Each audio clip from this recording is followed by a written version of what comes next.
All right, shalom, shalom. Peace, Israel. It's Brother Zaquan from Prophets in Babylon Camp down here in Tampa, Florida.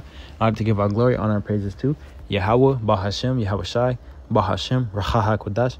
Double honors to the elders and apostles of the Great Millstone who do teach and rule well, and peace and salutations to the hope of the scattered abroad. As you can see from the title, we're going to go into really quick Romans 3:3. Probably going to get like 4 or 5 verses, but we're touching up on the point that, just because, a person doesn't believe doesn't mean that what the Lord already has set in stone isn't going to come to pass. Okay. Just to hop into it.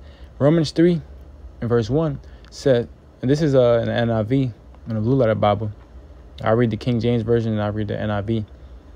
Romans 3 and 1, King James Version, says, what advantage then hath the Jew, or what profit is there of circumcision? All right, in NIV it says, what advantage then is there being in a Jew, or what value is there in circumcision? Okay, in this knowledge. All right, who has a knowledge? The Lord's men, His prophets. Okay, it says, what advantage then is there in being a Jew, or what value is there in circumcision?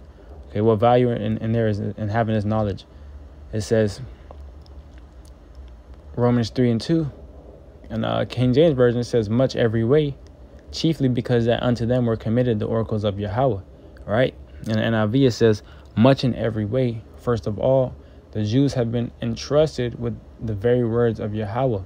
All right, so the Lord, the words of Yahawah were committed unto His servants. Okay, the Lord trusts His servants with this truth and this word. Okay, I was going into what is the value of the circumcision. All right, getting to the point. Romans 3:3, for what if some did not believe? Shall their unbelief make the faith of Yahawah without effect? Okay, it says, what if some were unfaithful? In NIV, Romans 3:3, what if some were unfaithful?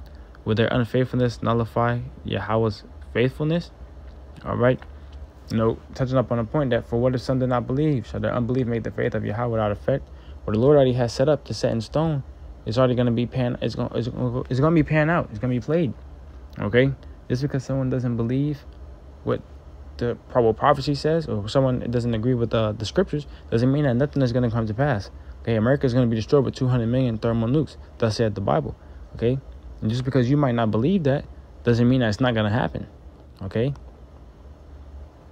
it says Romans 3:3, and not at all. Let God be true and every human being a liar, as it is written, so that you may be proved right when you speak and prevail when you judge. Okay, so let Yahawah be true and every man a liar. Okay, as it is written. All right, so let the Lord be true. You don't have to you don't have to believe men. So let every man let Yahawah be true and every man a liar. So the Lord is going to shoot forth on His own. Okay, it says, so that you may be proved right when you speak and prevail. Okay, that thou might be justified, not saying that might is overcome when thou art judged. Okay, it says, but if our unrighteousness brings out Yahawah's righteousness, brings out Yahawah's righteousness more clearly, what shall we say? That Yahawah is unjust in bringing His wrath on us? All right, it says, I speak as a man. All right, certainly not. It says, Yahawah forbid. For then how shall Yahawah judge the world? Okay, again, touching up on a point that it doesn't make the Lord unrighteous, man. Okay, but if our unrighteousness brings out Yahawah's righteousness more clearly, what shall we say? That Yahawah is unjust in bringing His wrath on us? No, it's God. Yahawah forbid. Certainly not.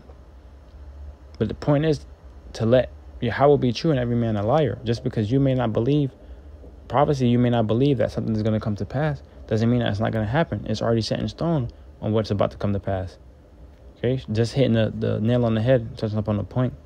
I'd like to give our glory, honor, praises to Yahawah, BAHASHAM, YAHAWASHI, BAHASHAM, RAWCHAA, QADASH.